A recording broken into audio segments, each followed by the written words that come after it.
Berapa lama manusia bisa hidup? Lihat saja dari cara minum airnya. Huang Di Neijing mengatakan, esensi air tersebar ke 4 arah, 5 esensi berjalan bersama. Artinya esensi dari air menyebar ke permukaan kulit, menutrisi 5 organ dan 6 rongga tubuh serta melancarkan meridian. Air adalah sumber kehidupan. Minum air hangat secara perlahan adalah rahasia menjaga hidup yang diwariskan oleh para leluhur.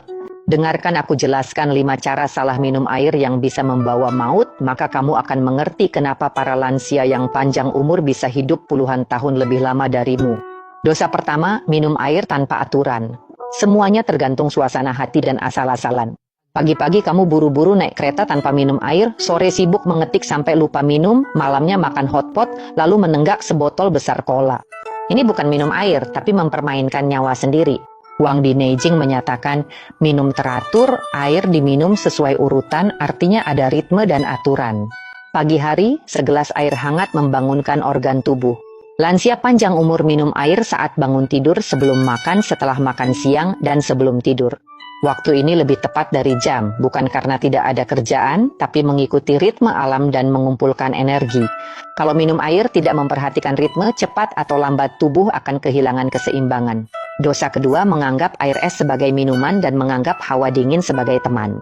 Saat kamu meneguk es teh susu, rasanya memang segar sekali, tapi tahukah kamu apa yang terjadi pada limpa dan lambungmu? Mereka menggigil. Huang Di Neijing jelaskan, hawa dingin merusak paru, limpa, lambung. Kamu terus minum dingin, bahkan di musim dingin pun bir dingin.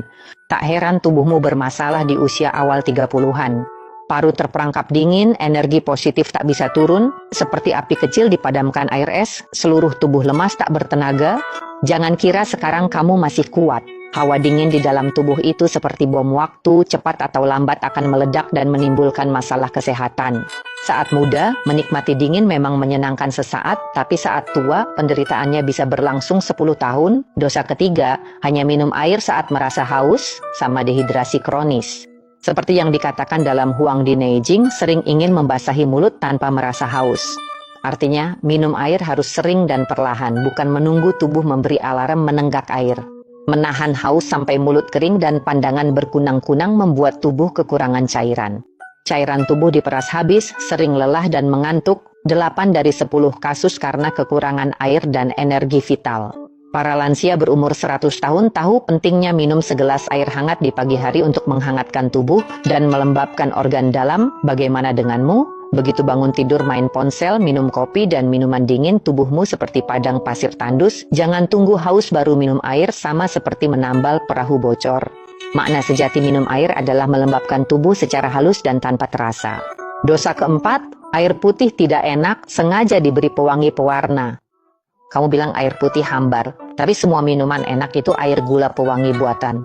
Sekali minum, organ dalammu kerja keras membersihkannya semalaman. Keluarga pengobatan Tiongkok sudah menjelaskan, makanan pokok adalah sumber utama nutrisi, buah-buahan hanya pelengkap. Kalau kamu merasa air putih hambar, lebih baik seduh dengan sedikit kurma merah, tambahkan irisan jahe, kulit jeruk kering, atau goji berry. Selain menambah rasa, juga bisa menyehatkan dan menyeimbangkan energi serta darah. Tapi kamu malah mengaku ingin hidup sehat, di sisi lain justru menambah gula dan pewangi ke air. Yang kamu minum itu penyakit, bukan kesehatan. Mulutmu memang menikmati manis sesaat, tapi tubuhmu harus menanggung pahitnya seumur hidup. Dosa kelima, minum air seperti sapi meneguk paus menelan. Secepat mengalirkan air lewat selang, kecepatanmu minum air bisa menyaingi petugas pemadam kebakaran memadamkan api. Sekali teguk langsung 500 ml, gluk-gluk tanpa henti. Tapi tahukah kamu minum air dengan cara seperti itu justru menyiksa jantung dan limpa lambungmu? Kitab Lin Shu pernah berkata, jika minum tanpa bergerak, air akan tertahan di bawah jantung. Artinya air tidak sempat dicerna dan diserap, tertahan di tengah tubuh, lalu berubah menjadi dahak, kelembaban, racun, dan sumbatan. Minum air itu untuk kesehatan, bukan untuk lomba. Hanya dengan meneguk perlahan dan sedikit demi sedikit, air bisa diubah menjadi esensi halus yang dapat dimanfaatkan tubuh. Cara minum ala Cheers yang kamu lakukan itu, yang masuk ke perutmu bukan air, melainkan beban berat. Minum perlahan itu menyehatkan, minum cepat itu membebani. Jangan main-main dengan tubuhmu, mulai hari ini, hilangkan 5 kebiasaan buruk dalam minum air ini. 3 bulan lagi datanglah ke kolom komentar dan beritahu saya, apakah perutmu sudah lebih lembut? Apakah wajahmu sudah lebih cerah? Apakah energi, semangat, dan vitalitasmu juga meningkat? Minum air untuk menjaga hidup bukan sekadar omongan. Ini adalah kebijaksanaan bertahan hidup ribuan tahun yang tertulis dalam Huang di Neijing. Kalau kamu percaya, kamu akan hidup lebih lama dan lebih baik.